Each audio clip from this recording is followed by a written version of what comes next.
Assalamualaikum warahmatullahi wabarakatuh. Perkenalkan, saya Keisha Alifi Kusumajaya dengan NPM 211000113 dari kelas B. Dalam rangka untuk memenuhi ujian akhir semester, maka dibuatlah video ini dan sudah ada beberapa pertanyaan yang telah diberikan oleh dosen. Yaitu untuk pertanyaan pertama, eh, rangkuman singkat berkenaan dengan materi kewirausahaan. Tidak, di dalam perkuliahan kewirausahaan ini memiliki poin inti agar di mana kita para mahasiswa bisa memiliki sudut pandang baru dari lingkup bisnis dengan memanfaatkan semaksimal mungkin potensi dan skill yang kita punya, terutama pada bidang hukum hingga manajemen SDM. Selain itu, kita banyak membahas tentang entrepreneur dari mulai definisi, prinsip, karakteristik, resiko, hambatan, dan motivasi entrepreneur. Tidak lupa mengenai eh, hard dan soft skill serta tahapan menjadi entrepreneur. Secara sederhana, arti wirausahaan atau entrepreneur ini adalah seseorang yang memiliki ide kreatif dan inovatif yang mampu mengembangkan suatu bisnis untuk mencapai kesuksesan. Setiap entrepreneur memiliki definisi kesuksesan yang berbeda-beda. Selanjutnya, untuk pertanyaan yang kedua, yaitu eh, eh, berkenaan dengan entrepreneur dikaitkan dengan profesi hukum. Nah, sebetulnya entrepreneur ini memiliki lingkup bidang yang cukup luas ya, tetapi kita akan mengerucutkan pada bidang hukum. Untuk saya pribadi, saya ingin sekali menjadi notaris karena di satu sisi ia adalah pejabat umum, tentunya profesi hukum sesuai pada Undang-Undang Nomor 2 Tahun 2014 tentang perubahan atas Undang-Undang Nomor 30 Tahun 2004 tentang jabatan notaris. Dan di sisi lain, notaris juga termasuk dari entrepreneur karena profesi ini sama-sama menghasilkan keuntungan, membuka lapangan pekerjaan juga. Itu adalah ciri-ciri yang serupa dengan entrepreneur. Maka, maka dari itu saya tertarik dengan profesi hukum sebagai notaris. Untuk pertanyaan ketiga, itu adalah hal-hal prinsip dalam entrepreneur yang bisa memberikan penguatan dalam profesi seorang sarjana hukum. Yaitu ada cukup banyak ya, bisa menguatkan mindset jika bekerja juga untuk belajar bukan hanya sekedar mencari keuntungan atau uang, jangan mudah putus asa, terus berinovasi karena kehidupan kita ini kan dinamis ya, jadi kita harus terus berinovasi agar bisa mengikuti perkembangan zaman. Selanjutnya adalah membangun jaringan bisnis agar semakin kuat pastinya, menghargai nominal kecil eh, dari uang, karena jika kita ambil contoh misalnya dari profesi notaris, eh, kan produk hukumnya beda-beda ya. Dan dari situ juga range harganya beda-beda. Nah, kita tidak boleh membeda-bedakan klien, entah mungkin contoh seperti, oh yang ini fee-nya tidak sebesar untuk proyek yang ini gitu. Jadi tidak boleh eh, mendiskriminasi, jadi harus menghargai nominal kecil dari penghasilan atau dari. Selanjutnya adalah menyederhanakan sistem yang rumit. Jadi eh, serumit apapun itu, kalau bisa disederhanakan menggunakan logika hukum agar tidak berdampak buruk atau tidak berdampak lebih luas pada hal-hal yang tidak seharusnya terkena imbas.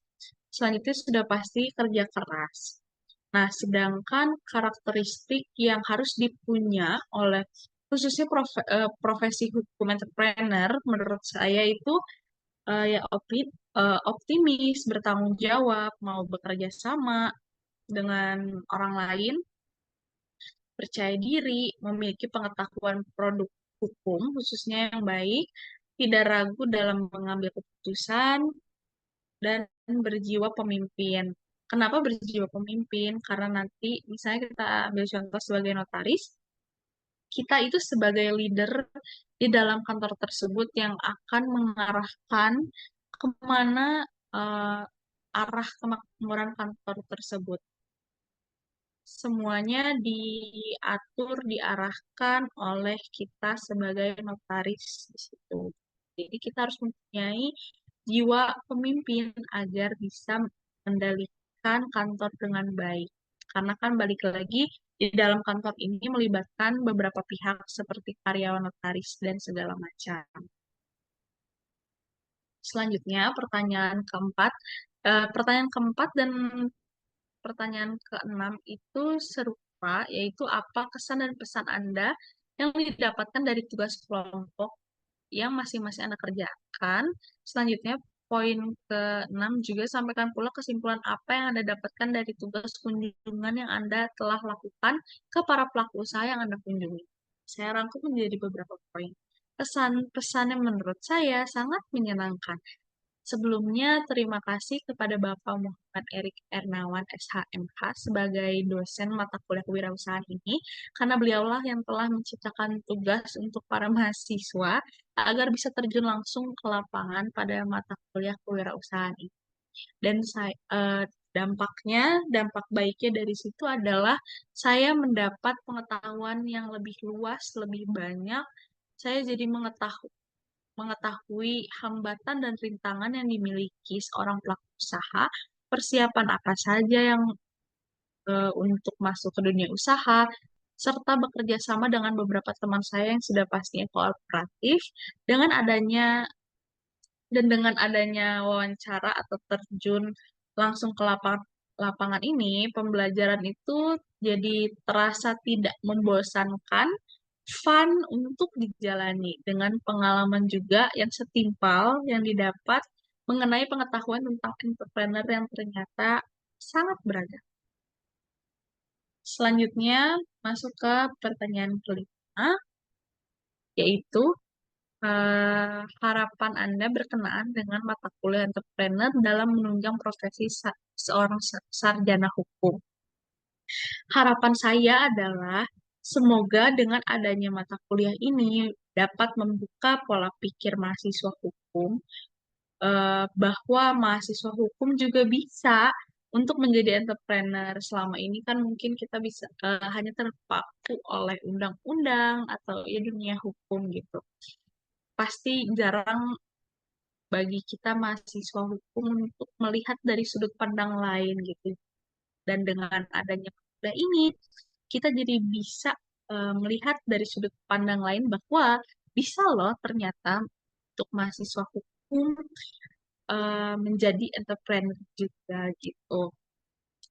Dengan adanya pembelajaran entrepreneur ini juga dapat memotivasi kita untuk selalu mengambil peluang yang ada selama masih muda untuk mencoba semua hal, terutama bisnis, untuk masa depan pastinya, untuk pembelajaran di masa depan, di masa yang akan datang.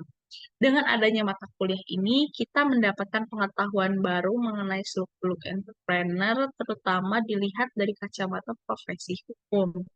Karena yang sudah disebutkan di atas, kita jadi tahu dari definisi hingga sistematis entrepreneur itu kita jadi tahu dan di kedepannya eh, akan menghasilkan lebih banyak lagi, disemogakan akan menghasilkan lebih banyak lagi mahasiswa hukum yang berani mengambil resiko dan segala macam halnya untuk menjadi entrepreneur sejati, untuk keluar dari zona nyaman, dari zona hukum yang itu saja, mengambil langkah berani masuk ke dunia bisnis atau entrepreneur.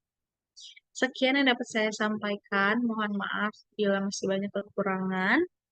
Assalamualaikum warahmatullahi wabarakatuh.